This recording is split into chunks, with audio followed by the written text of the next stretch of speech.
time doing it, and this is the most I had difficulty coming up with a story. So, apologies. The first time I have seen my son's face, I immediately fell in love. I think as parents we have an advantage on being in love with our children before they actually love us back. Right? The moment I found out that I was pregnant, we were already married for 8 years. It wasn't like the best marriage. I call him now my ex-husband. I was thrilled because I thought, having a child would actually provide us some togetherness, maybe bring the love back. But he was more apprehensive. In fact, when I told him that I took the pregnancy test, he was like, "Are you sure? Do you want to do another test?" Anyways, I had a good pregnancy. Everything went smooth. We, in fact, were doing better.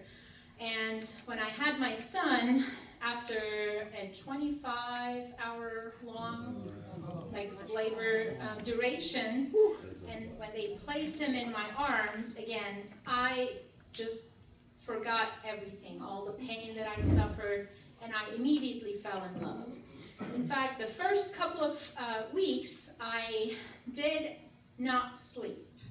I think I slept maybe when I was holding him in my arms and fell asleep on the couch, but I was afraid that he was going to die in his sleep, so I was in his room waiting next to the crib.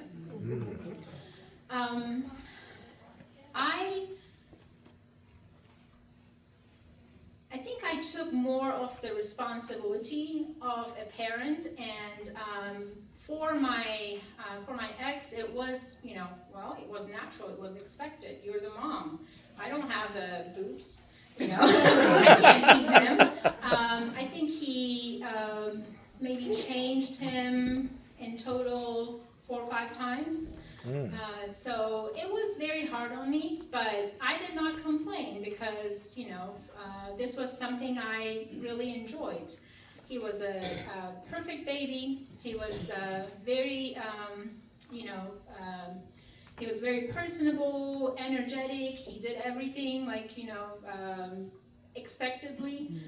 He was a joyful baby, so I enjoyed it. But I think the immediate help that our marriage received from having a baby together dissipated.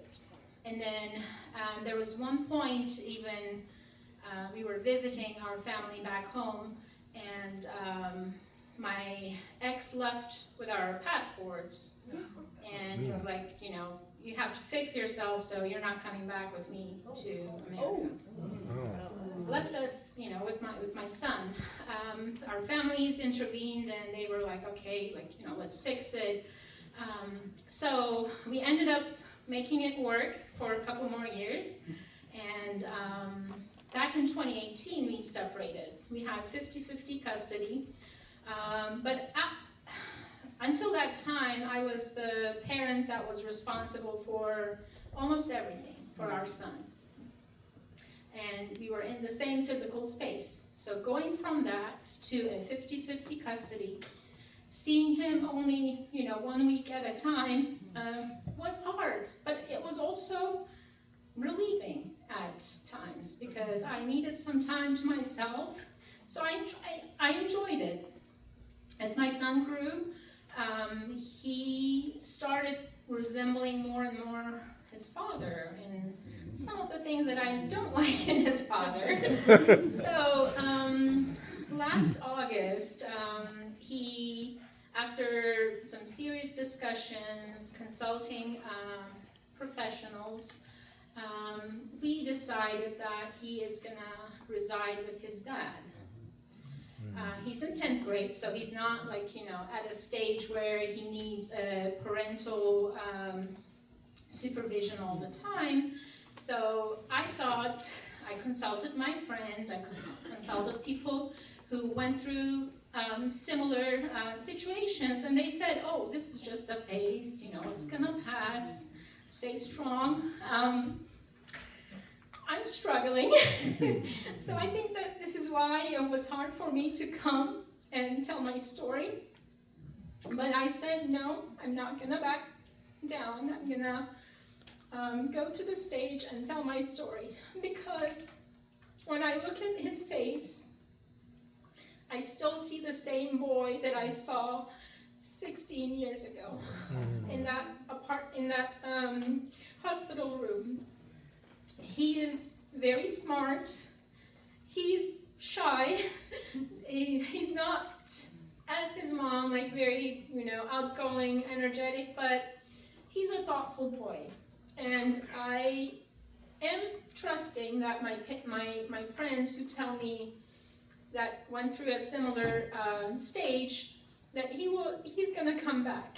So until that time happens, all I could do is love him, and love him. Thank you.